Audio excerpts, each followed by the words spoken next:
だいぶ大きめの箱バレ、この顎と呼ばれるこの角からここまでを描いている線、それをなるべく壊さないと言いましょうか。こんにちは。いつも貝印の切れ味チャンネルご覧いただきましてありがとうございます。今日は箱ボレの直し方についてご説明させていただこうと思います。ご家庭の中でもね、いつの間にかなっちゃったりとかうっかりになっちゃったりとか、結構箱ボレすること多いと思うんですよね。箱ボレがね、これだいぶ大きめの箱ボレ 2,3 ミリあるんでしょうかね。で、厳密に言うとこの辺にあるのかこの辺にあるのかで若干変わることもあるんですが、ご説明できる範囲でその辺の話もさせていただければなと思いますので、どうぞご覧くださいませ。はい、それでは実際の研ぎ方ですね。いきなり研ぎ始めるわけではなくて、大事なのはどう研いでどこに着地させるかということ、全ての研ぎに言えるんですけど、それによってその選ぶ砥石ですとか、どこまで番手使うかとかいうことにも関わってくるんですね。で、今回のこの掛けでいうと、どこに掛けがあってどういうふうに掛けているのかということがそこそこ大事です。結局は削り取るので、やる作業自体はそんなに変わらないんですけども、例えばこの掛けでいうと、こちら側からの衝撃で、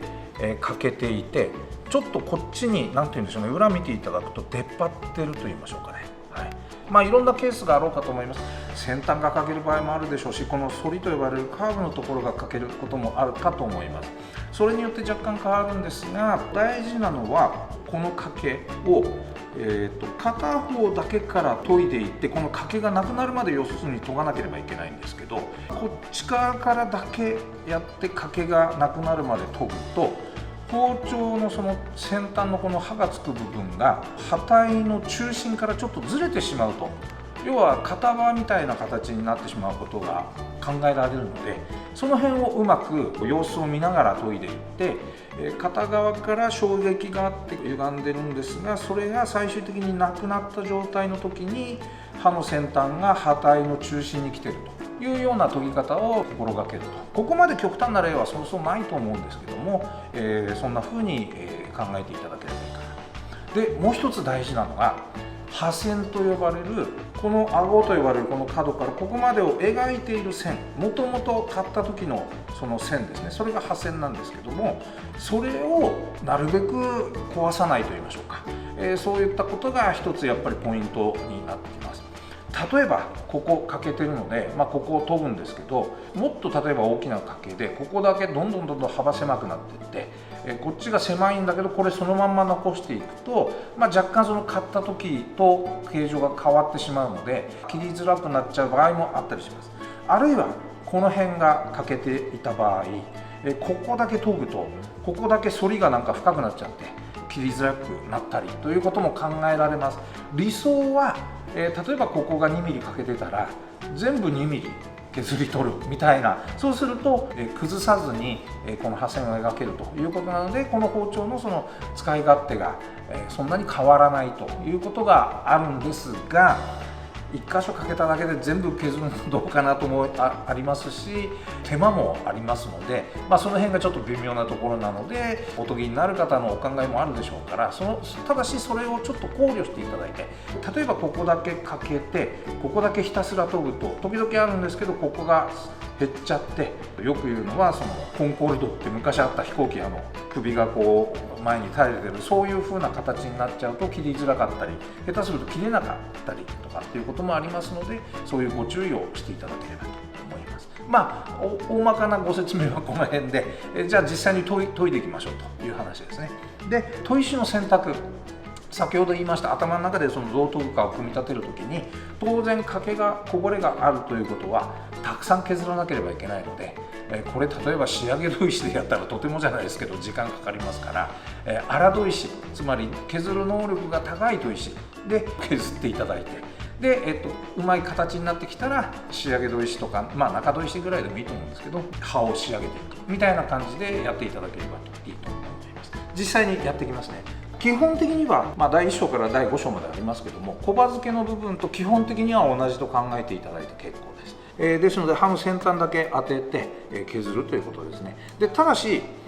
小刃付け、今までご説明した両刃の刃の付け方ですと、ここで小指を挟んで15度を決めてくださいという言い方してました。まあそれをやっていただいても結構ですし、刃こぼれが早く取るんであればもっと起こしていただいても問題ありません。ただし最終的には15度ぐらいの刃をつけますので、削る体積そのものは変わらないので、何度ぐらいに研いでいただいても結構でございますが、立てた方がどっちかというとその削り取ること自体は早くいくかなと思いますので、私今日はちょっと縦めにやってで研いでいきますね。こんな感じで後の、細かいご説明は以前の動画の、持ち方だったりとか左手の押さえ方だったり、砥石の縦の幅いっぱいに使うっていうのは同じで結構です。で先ほどちょっと言ったように片側からの衝撃で少し歪んでこぼれていますので、その辺は様子を見ながら反対側、この向きでいいと思いますけど、すげえ出っ張ってるんで砥石が傷ついてますね。そういうこともありますが、これはしょうがないんでもうそのままやります。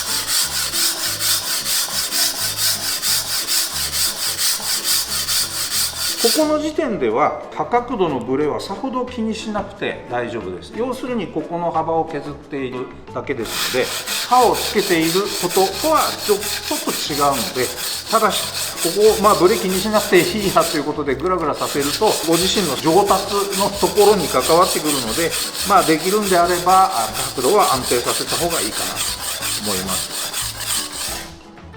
ちょっとやっぱり様子を見ながらですね。先ほどの掛けのどうでしょう、半分ぐらい今取れたかな。で反対側も先ほど言ったように片方からだけで掛けがなくなるまでやると刃体の先端の中心がずれてしまいますので、両方から様子を見ながらやるということですね。だいぶハードに使っていますので砥石の削れも少し早めになってます。でこぼれがここにあって、で砥石の幅大体これぐらいなんですね。なのでそこだけ研げばとりあえずこぼれはなくなるはずなんですけど、ここだけひたすら研いでるとここだけすり減ってこういう風になってしまうので、この幅よりも少し大きめの幅といいましょうかね、全体的に研ぐような感じで進めています。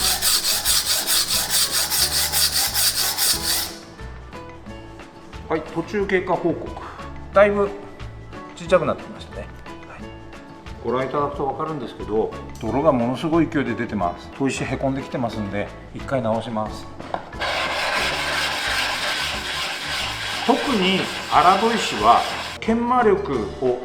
切削力を上げるために塗料の脱落が若干早めに起こることが多いです。ということはつまり減りが早いので、割とまめに修正をしてあげるのがおすすめです。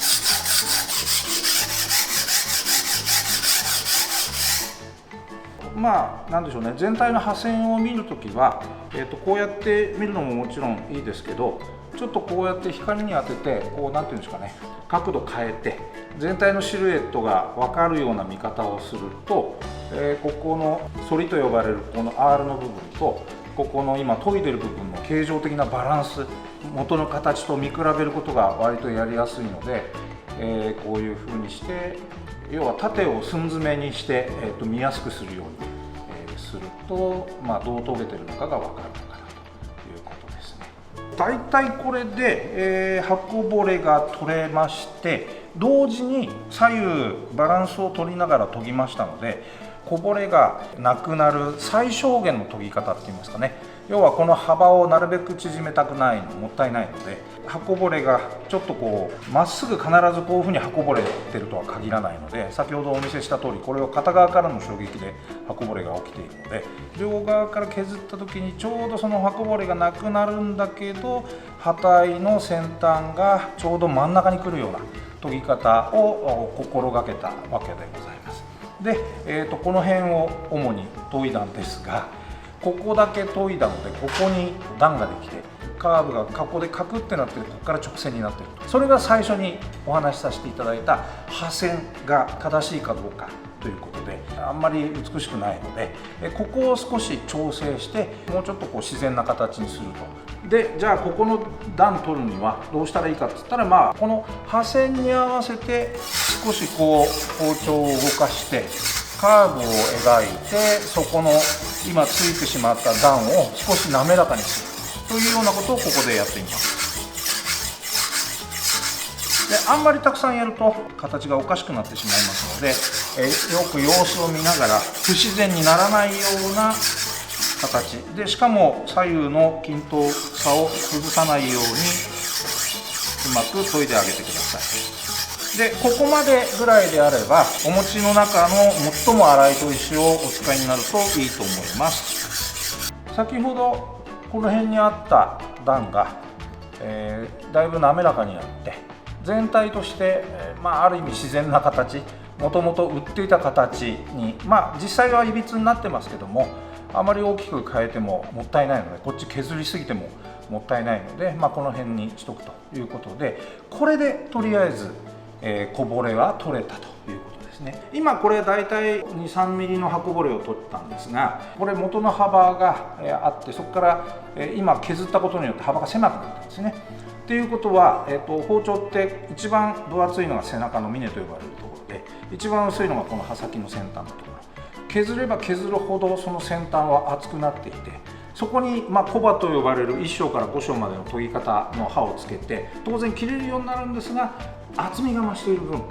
少し重いということが起きてきますので、それはこれ直してみようとおっしゃる方のお考えによってで結構なので、場合によっては上級編の動画をご覧いただいて、この辺りの肉を少し薄くしてあげて、でその後1章から5章の基本の小刃付けをしていただくと、売ってた時と同じぐらいの厚みに元に戻って、切れ味が元に戻るということですね。でその切れ刃の付け方によっては、売ってた時よりも切れ味を上げることができるという、いわゆるカスタマイズ的なこともできますので、こんな流れで刃こぼれを取って、でその後ご自分の好みの刃をつけるということをしていただけると、また研ぎが一層楽しくなるのかなというふうに思いますので、よろしければチャレンジしてみてください。